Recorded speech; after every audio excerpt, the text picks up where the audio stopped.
Hello दोस्तों, स्वागत है आपका हमारे YouTube channel the carbon academy में। आज हम लोग फिर एक नए टॉपिक के साथ स्टार्ट करने वाले हैं। तो टॉपिक का नाम होगा उपभोक्ता जागरण एवं संरक्षण। ठीक है, उपभोक्ता जागरण एवं संरक्षण। तो सबसे पहले बात करेंगे कि उपभोक्ता जागरण एवं संरक्षण क्या होता है।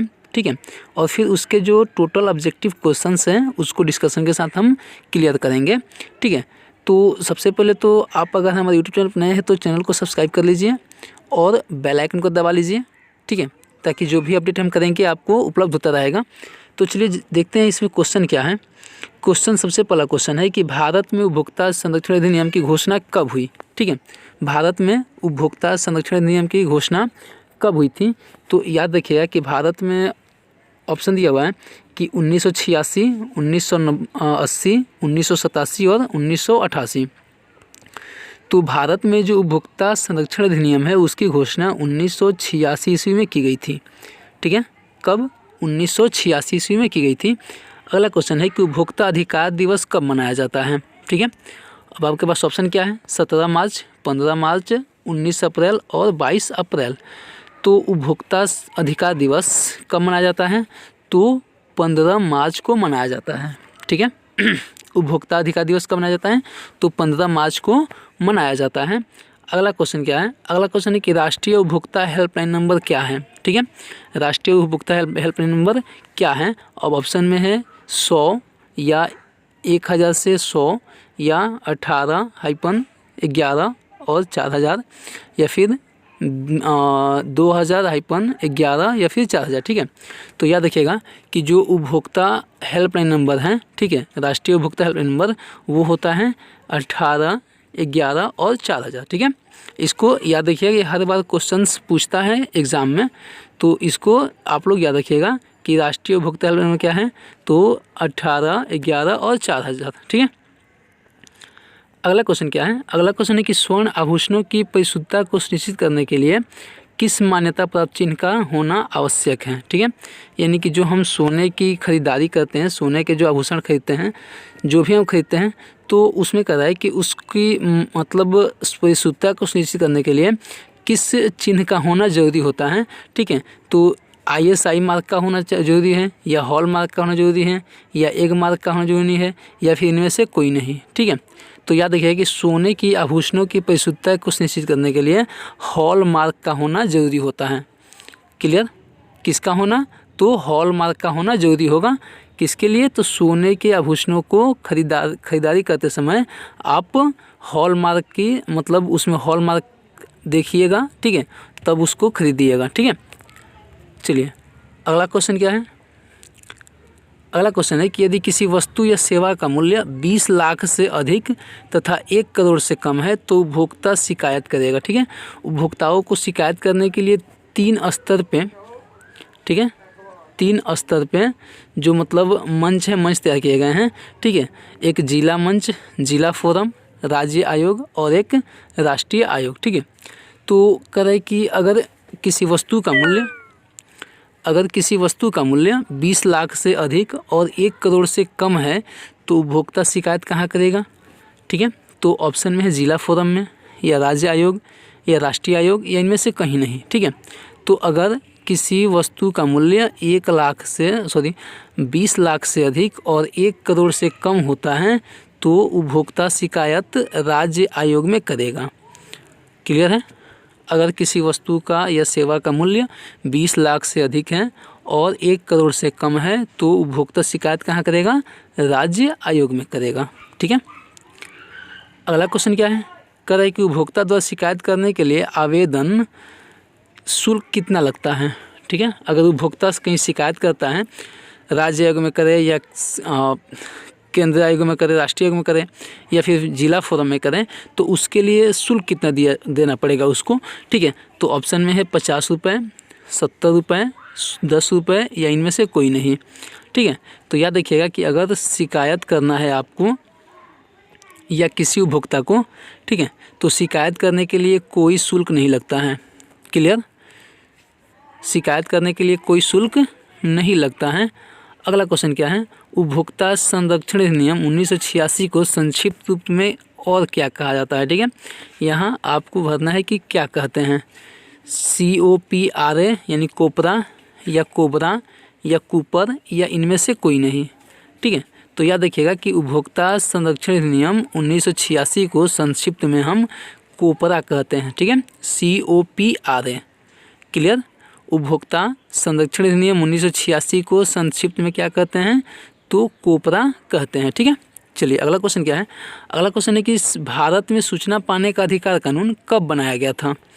ठीक है, भारत में सूचना पाने का अधिकार कानून कब बनाया गया या कब लागू किया गया। ठीक है, तो ऑप्शन में है 2000 ईस्वी में या 2003 में, 2005 में या 2004 में। ठीक है, तो याद रखिएगा कि भारत में सूचना पाने का अधिकार कानून 2005 में लागू किया गया था या बनाया गया था। क्लियर। अगला क्वेश्चन क्या है, दिया है कि वर्तमान युग में उपभोक्ताओं में वस्तु के मूल्य निर्माण एवं गुणवत्ता के प्रति जागरूक बनाया जाता है, उसे हम क्या कहते हैं, किसके रूप में जानते हैं। ठीक है, तो ऑप्शन में है आपके उपभोक्ता संरक्षण या उपभोक्ता जागरण या उपभोक्ता क्रय या इनमें से कोई नहीं। क्लियर। तो आपको ये बताना है कि जो वर्तमान युग में, वर्तमान समय में जो हम उपभोक्ताओं को जागरूक करने के लिए दिया है कि वर्तमान युग में उपभोक्ताओं को में वस्तु के मूल्य निर्माण एवं गुणवत्ता के प्रति जागरूक बनाया जाता है, तो उसको हम क्या कहते हैं। ठीक है, तो आपको बताना है कि उसको हम उपभोक्ता जागरण कहते हैं या उपभोक्ता संरक्षण कहते हैं या उपभोक्ता क्रय कहते हैं या कुछ नहीं कहते हैं। तो अगर हम उपभोक्ताओं में वस्तु के मूल्य एवं गुणवत्ता के प्रति जागरूक बनाया जाता है तो उसको हम उपभोक्ता जागरण बोलते हैं। क्लियर। क्या बोलेंगे, उपभोक्ता जागरण बोलेंगे। अगला क्वेश्चन है कि उपभोक्ता संरक्षण अधिनियम की धारा किस धारा के अनुसार, ठीक है, उपभोक्ताओं को अधिकार प्रदान किए गए हैं।